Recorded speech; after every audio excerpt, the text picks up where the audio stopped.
So guys, to fix this issue, that's what you need to do first, is to completely close Valorant and Riot client on your computer. Should be no Riot client, no Vanguard, and GC, and no Valorant on your computer. Then what you need to do here is to go to installed apps, wait for a couple of seconds until it loads up. Then on search, you just need to write Vanguard, press on the three dots, uninstall.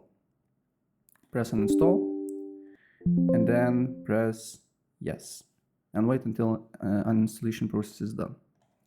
Then launch Riot client, go to Valorant, then press update and install Vanguard, and wait until installation process is done.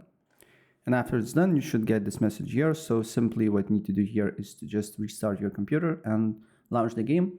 Still, if it's not working, then go on search, then go to services, then press on one of the tasks here and press V until you see VGC. Then you just need to right click on it, go to properties, make sure it's startup type automatic, and make sure server status should be running. If it's not running, just press start. Wait for a couple of seconds here again until it's done.